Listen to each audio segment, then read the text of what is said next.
Hey witches, what's up and welcome back to another video. If you are new here, my name is Barbie and thank you guys so much for joining me today. Please remember to give this video a big thumbs up and subscribe down below for more crystal and witchy content. Okay you guys, welcome back to this week's video. I thought it would be so fun to finally do a Q&A, just questions that you guys have that I can answer. So I'm so excited and ready to do it. So this week's video is gonna be super chill. It's gonna be full of some great questions you guys asked over on my Instagram. If you guys don't follow me on Instagram, go follow me on my personal Instagram and my crystal Instagram. And yeah, let's get started. Let's jump in. Also, before we start, I am trying to reach 10K by the end of February, and that is such a big goal and I really want to reach it. So if you guys have watched a few videos on my channel, please consider subscribing. It would mean the world to me. So thank you guys so much. All right, let's jump in to your questions. Okay, so these are a series of personal questions and business related questions and crystal questions and anything you guys wanted to ask. I am answering, and I'm not answering every question because I actually did get a lot. I picked out some of my faves. So let's get started with the first question. So question number one, how long did it take for people to start buying from your shop when you first started?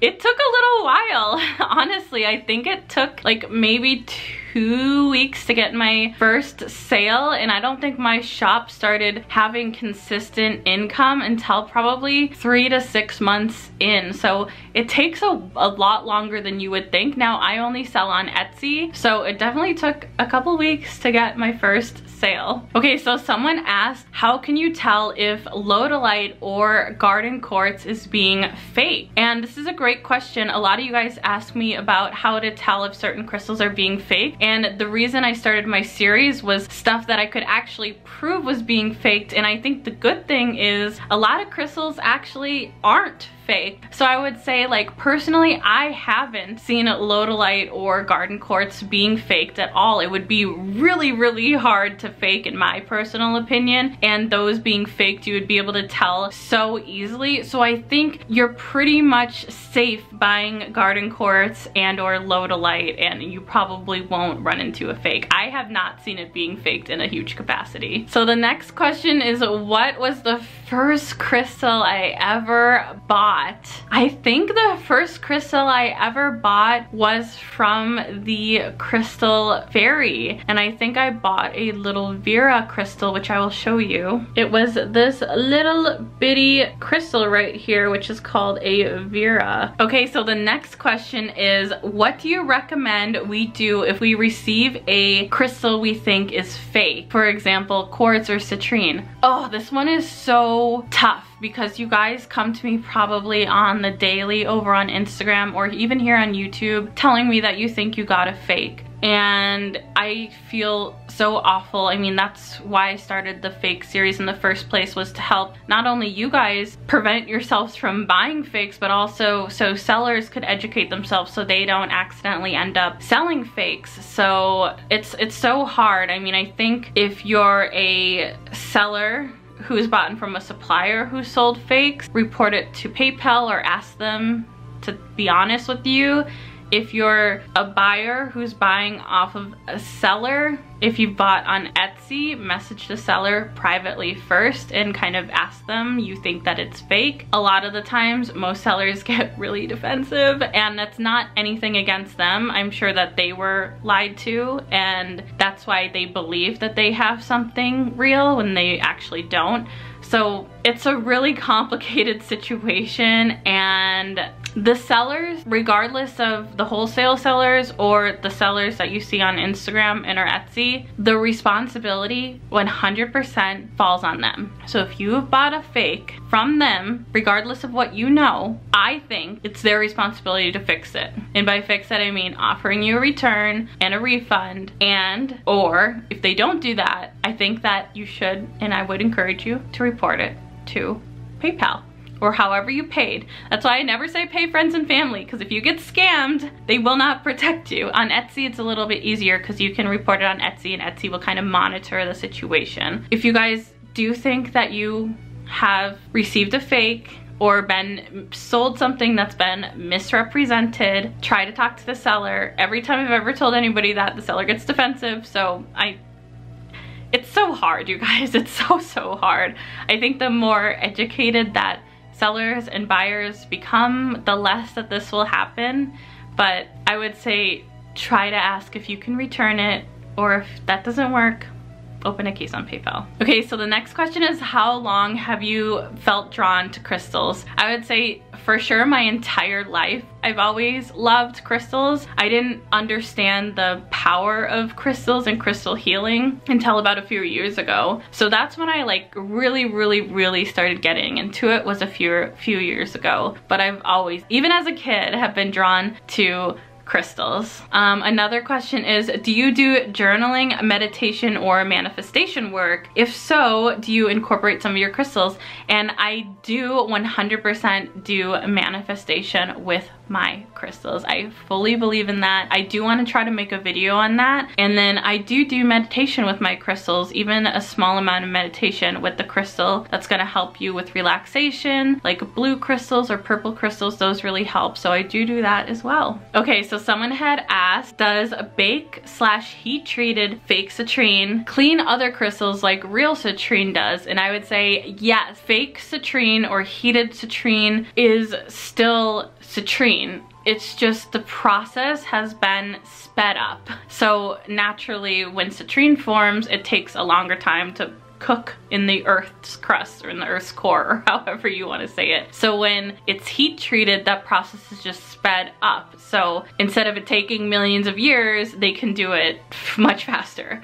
So yes, it still has the same healing and cleansing properties. Now I have recently been talking about lab colored citrine, and that is very much showing up on the market now, and I don't think that that has the same healing or cleansing properties personally, in my opinion. Okay, the next question is, what do you sell in your fashion line? Is it a personal line or a line for a company? So like a ghost writer, I am almost a ghost designer. I design for a very big corporation that I'm pretty sure all of you have shopped at before, and I kind of do it as a ghost designer, and I build everything from the color palettes, the trends, the fabrics, the designs, the costing, like literally everything I do. I even do a lot of the artwork. So yeah, that's kind of what I do. And I think one day it would be really cool to have a fashion collection of my own, but so much goes into building one garment. The sizing, the costing, the fabrics, the testing, like there's so much, the customs, like there's so much that goes into it. So I'm as knowledgeable about fashion as I am about crystals. So if you guys have any questions about fashion, let me know. Okay, so the next question is, are you ever sad when a crystal sells and you have to ship it out? Do you ever miss having it? And I would say yes and no. Like, I think when someone buys that stone, I know that it's meant for them and not me. You know, like some of the crystals I receive are so beautiful, and some of the ones like I don't want to let go, so I do hold on to them for a while until I'm ready to let go and it makes sense financially to let them go. So no, I don't really feel sad. I know that that crystal will make that person who bought it so happy, and that makes me happy. That's why I do it. Okay, so the next question is, what helped you the most when it comes to building your business? I would say honestly, you get out what you put in. So the more you put in, the more you get out. And I spend my nights and weekends doing my crystal shop and YouTube and Patreon, and then during the day I'm doing my 9 to 5. So I put everything into this and I get a lot out of it, and YouTube has really helped grow my crystal business. Instagram has now helped grow my crystal business. So I would say honestly, if you really want to grow, you just have to put your heart and soul into it. Like, it really takes that. And it's not easy. I'm not gonna say it's easy at all. I think sometimes I make it look easy it's not. Okay, so the next question is, how do you pack different crystals so they don't break in the mail? So I do have a video on this on my Patreon. If any of you guys are interested in learning about how I specifically pack, I will leave my Patreon link down below. I discuss a ton of business stuff, but when I pack everything, I mostly ship in padded envelopes, and I make sure there's at least a 1/4 inch padding on that crystal, if not more. So a 1/4 inch is about that much. So I make sure that the crystal has at least a 1/4 inch padding on it. If it's something expensive, like over $100, it's going in a box, and that is not foolproof. Boxes get damaged too. So breaks do happen. I just had my first crystal break the other day after shipping over 800 orders, so it happens. Okay, so the next question, I love this question, is I like collecting crystals, but not for the energy, just for the beauty. Is that okay? And yes, 1,000,000% that is okay. That is actually how I started. I thought that they were so beautiful that I was obsessed with them visually. And I didn't start getting into the healing properties until I started watching live shows where the sellers were explaining the healing properties and what they can do for you. So 100% that is a-okay. If you just like how they look, there is nothing wrong with that at all. And vice versa, if you don't like how they look but you just use them for the healing, there's nothing wrong with that either. So I totally advocate for, if you think they're pretty, get them. Okay, so someone asked best places to buy sage or incense, and I did recently talk about white sage in one of my videos. The best place to buy white sage is from an indigenous tribe or business, and it's oftentimes sustainable when you buy from them. But I'd say anytime you're buying incense or sage, buy from a sustainable source, because a lot of that stuff, Palo Santo white sage, is endangered. So if you can buy from a reputable source, do not go and buy it from Free People or Urban Outfitters or whoever big box company. Try to buy from small businesses, indigenous sources, or sustainable sources. Okay, so someone had asked, is it hard to figure out the crystal price for your customers? And no, it's actually really, really easy. And I have a strategy and formula that I have developed on how to price for each crystal. And that, again, is something I offer on my Patreon. I discuss how to price your crystals and the markup and how you make money off of that. So if any of you are interested in learning about that, if you're starting a crystal business and you want to learn how I price, I will link my Patreon link down below. Oh my God, I freaking love this question. It is, what crystals do you think are ugly as hell? There are for sure some. Septarian. I hate Septarian. I hate leopard skin jasper. It is just ugly. The name is ugly. Like, I will never purchase leopard skin jasper. I don't really like red jasper very much. I just don't really like the color red, so a lot of red crystals I struggle with, though red crystals are so good for you, especially if you're tired and you need energy. Red crystals are really good for you. I kind of want to make a video on all the crystals that I hate. So maybe I'll do that someday. And the next question is, what is it like being a military spouse?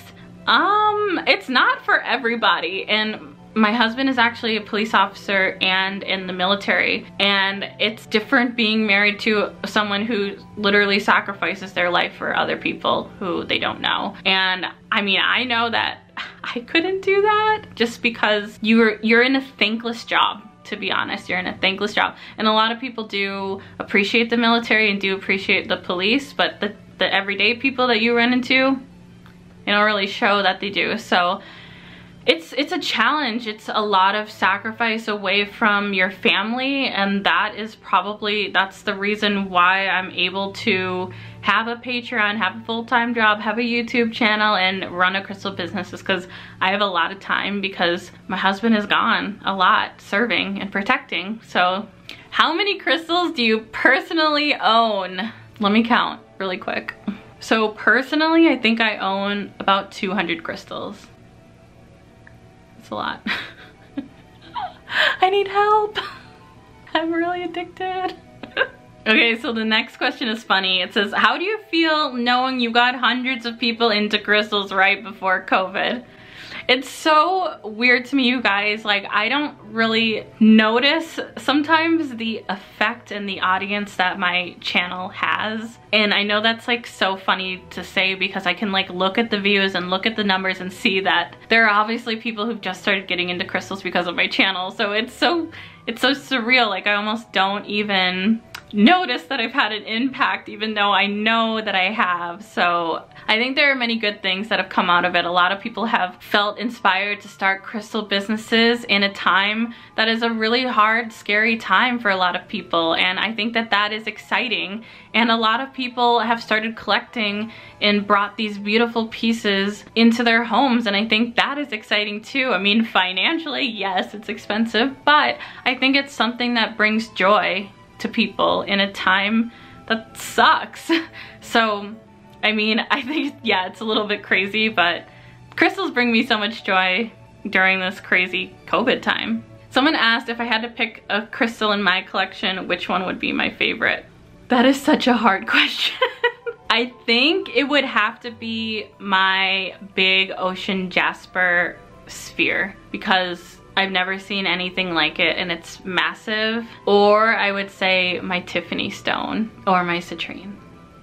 Those would probably be, I don't know, if I had to pick one, I would cry because I love them all so much. Okay, someone said, hey Barbie, love your channel. Do you ever think about doing crystals full time? That is such a tough question because I was born and bred as a fashion designer and I love designing clothes like so much. And I've been doing that for like 9 years now and I still love it. And to be honest, my day job pays me more than Patreon, YouTube, and my crystal business makes. So it's really hard to leave a paycheck that supports your dreams. So I don't think I'm ready to leave my job as a fashion designer anytime in the near future. It's just so hard to leave your first love for your second love. I think if I like hated my job, yeah, I would totally do it full time, like 100%. I would quit today.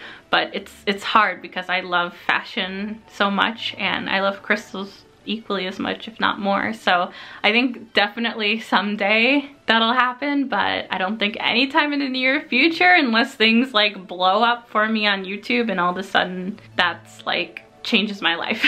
Okay guys, that's all of the questions that I picked out just because I didn't want this video to be too long and a lot of you guys asked some similar questions. So I hope you guys found that helpful, interesting, learned something new about me or about crystals or whatever it may be. And thank you guys so much for watching. Please subscribe, help me get to 10K by February, by the end of February, that would be awesome. And make sure to give this video a big thumbs up. Unless you hated it, then give it a dislike.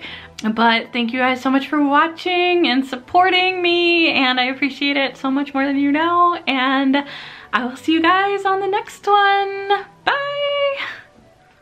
Before I go, a special thank you to all of my patrons. You keep this channel alive and running. If you're interested in joining my Patreon, I will leave a link in the description box down below. This is a great way to show support to the channel, or if you're looking for additional business advice, I offer this as well. So I look forward to seeing you on my Patreon.